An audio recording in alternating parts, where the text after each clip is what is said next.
Welcome to tonight's edition of the Legislative Update here on 18 WJTS-TV. As you can see, I've moved over from the anchor desk to the studio, and now we've got Mark Messmer, as always. Welcome back. Well, great to be here, and nice to have a change of pace with our host this week. What a difference. Yeah, it is a difference. Been a lot of change of pace this week. That's right. I've been about everywhere. So the biggest thing we had this week obviously happened earlier in the week. That was the Healthy Indiana Plan 2.0 finally passed. You guys have waited a long time for that. It's been about a 2-year process from when we decided to try to expand our Healthy Indiana Plan into what we're calling HIP 2.0. It's been about a 2-year process of negotiating with the federal government to get that plan approved, and the announcement was, I think it was late Tuesday. That the release came out that they had agreed, to our plan, and it's a great consumer-driven, kind of a hybrid between traditional insurance and Medicaid, where the participants have the option of health savings accounts and some co-pays on, when they go to doctor visits, and it really is a blend of the two, and we'll be able to expand Medicaid to up to 138% of the poverty line, and those folks that'll pick up about 350,000 uninsured Hoosiers right now, which those are the people who really have a hard time, affording even the policies that were out there under the Affordable Care Act.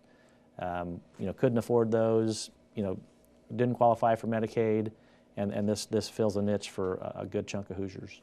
Yeah, and of course Sue Ellspermann came to town Tuesday night to discuss the plan, and godsend for those poor people, but there is no cost to the taxpayer. Correct. That's really the beauty of how we set this thing up. We'll be able to pay for it with cigarette taxes, and the hospitals have a co-payment program now that they pay into, and so the taxpayers will see no future tax increases due to this expansion.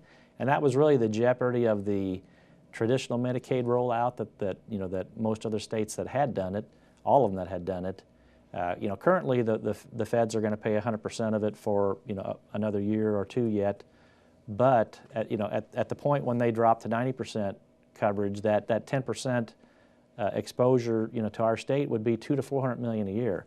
Well, there was no way to do that. I mean, as tight as budgets are, there's no way to put another $200 to $400 million into our expenses without having to raise taxes. So with our proposal of being able to fund it through cigarette tax and current hospital fees that they pay into, we can add these additional Hoosiers into HIP 2.0 and no tax increases, which is fantastic. And of course, this program already being viewed as a model. We were talking just beforehand. Many states have been holding off because of issues with Medicaid. Right. I mean, any of them who hadn't rolled it out didn't because of the same fear we had about potential cost, to the taxpayers down the road.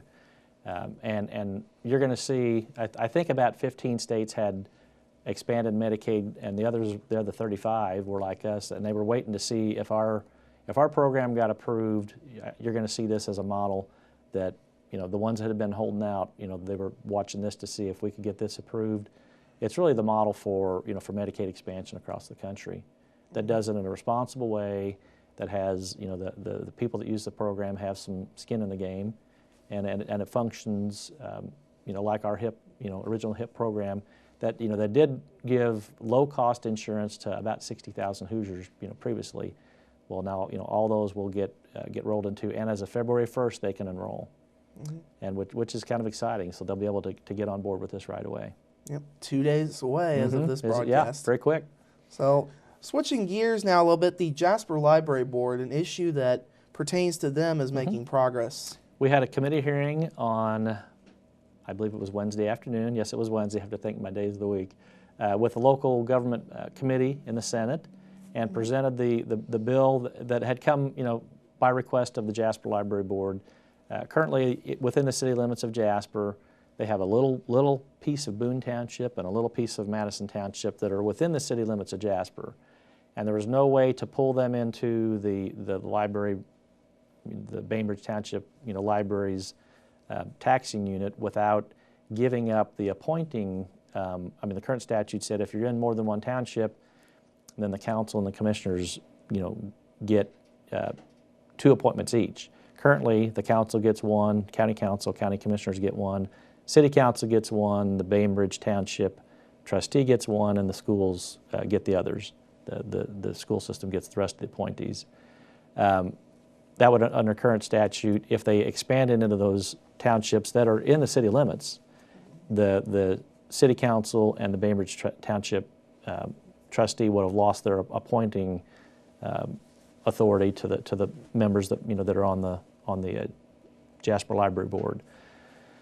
So we crafted up a modification to that says if it's within the municipal boundaries and you bleed into 2 additional townships, then you can maintain your current trustee and city council appointment authority if they're within the city limits of the library that they serve. Passed unanimously out of local government and should be on the floor for amending Monday and final passage Tuesday. I would think that's important for the future, given how these boards do change as time goes on. Right, and it'll be important as they progress to the point of finally, coming up with a new library plan, maybe later in the year, and if they have a referendum, if the library board chooses now at this point, if it passes, they'd be able to incorporate the entire city limits of Jasper, within that referendum that they'd need to get passed to proceed with the project, and they're hopeful that'll help them get more support and it'll allow them to help. I mean, currently they can use the library through reciprocal agreements with those other townships, but it'll pull them into the actual library governing territory. Yeah. Speaking of appointees, this is one that can actually shake things up a little bit. Policy on circuit court judges, state court judges, and so forth. They raised the age. They did. Retiring age. And actually, that's been the most controversial bill. You wouldn't. That bill passed by a margin of 1. Currently, the mandatory retirement age for Supreme Court judges and appellate court judges is 75, and there was a bill to raise that to 80. And the bill passed 27-20. It needed 26 votes to pass. So it had a little cushion, but I voted against that just strictly on the grounds that, I mean, when it comes to the appellate court judges and Supreme Court judges, they do have, every 6 years they come up for a reapproval vote, but nobody ever gets voted out on those statewide ballot. I mean, they usually get reelected by a 60, 70, 80% margin. I mean, most people just vote yes, and so in effect they're in for life. Well, now we've extended that for 5 more years, and that was really my reason for, and probably most of the people who voted no was, these are all functionally lifetime appointments, and there's nothing wrong with a little turnover, in those positions, and keeping the judges maybe connected to what the issues that are important to the citizens of the state, keeping them more connected to what's going on. So 5 more years of lifetime appointment is what's been passed in the House. It'll go to, or the Senate, it'll go to the House and see what happens from there.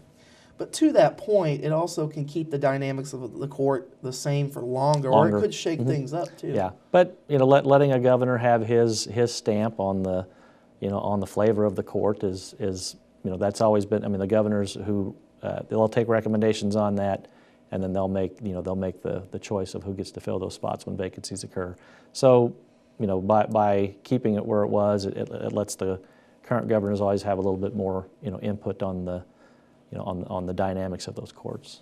Of course, it does remain, moving to our next point, remains early in the session. A lot of things still sitting in committee hearings. I'm sure a lot of people are having fun with the committee hearings. There are. I mean, committee hearings are busy at work. We're meeting every day, as is the House, and we've had final passage of about 50 bills. I think that's probably about where the House has been to this point. But there's several hundred that are still, over the next 2 to 3 weeks, that are still due to come out of committee. And most of the issues that are of large interest by the by the voters of the state still have yet to be released.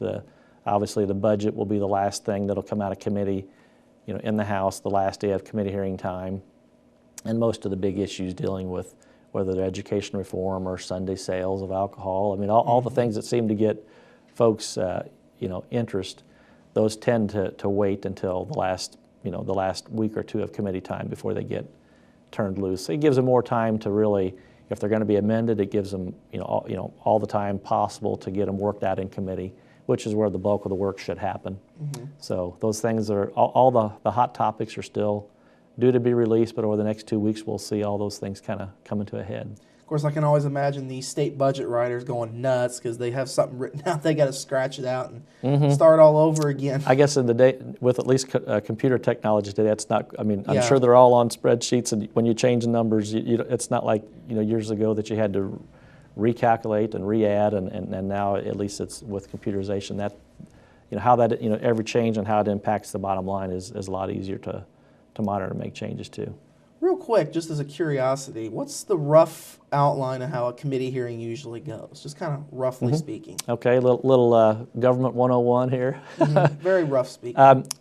Every bill that you want to have considered, you file the bill with the secretary in the Senate or the clerk in the House, and then those bills get assigned to a committee. And then before that bill can gets heard by the committee chairman, you as a legislator have to go to that committee chairman and many times explain what the bill does, how it's designed to work, and why it's needed. A lot of times the history of how the issue came to their attention, and then they've usually got more bills to hear than they have time to hear. So there's always some, okay, I've got 40 bills assigned to my committee, I'm going to be able to hear 10 or 15, and then you have to earn your way to a hearing, by pressing your case, by making, why it's valid, why it's good policy for the state. Because the committee chairman really do, they have a lot of authority. No matter what the issue is, the committee chairman, has the prerogative to either hear a bill or not. And so once that process starts, then you present your bill to the committee, and it might be a committee you're on as a member, or some of my bills have been presented in my committees. This year, most of them have been assigned to other committees. So you go to that committee hearing, you present the bill, you bring in witnesses that you need to help. It's the time when it's the only time that the public gets to have input, to the folks on that committee on why the issue is important. Maybe you bring in expert testimony, and to give backing to what you're trying to get moved. And then the committee members, typically at that point, most of the time they'll vote on it that day. Sometime if there's discussion that some questions are brought up as to how to improve it, you might hold it for a week, get an amendment ready, and then bring it back for amending the following week. And usually the second time it comes back, there's not more testimony, but it'll be for amend and vote only. So sometime they'll hold it for a week in committee. If it's a real minor change, they may say, well, let's just go ahead and approve it, and make sure that amendment gets done on the floor, because usually if you hear it on a committee one day, that's usually a 24-hour wait period, and then the next available session day is when it'll be on the floor for being amended on the floor. If it's a real minor amendment, they may say fix it on the floor, and so you get the amendment ready for the Senate body or House body as a whole to approve, and then it'll hold for another day, and then it'll be up for final passage, as amended. So then that process repeats itself on the House side. And most bills, as you're moving it from the House to the Senate, there'll be maybe small details that get brought up or questions raised. And a lot of times sometimes bills go through with, very little change along the way. But it's not unusual for a bill to get amended it started in the Senate, to get amended in the House committee to fine-tune and get all questions, answered that have arisen through the process of it moving through the House and Senate.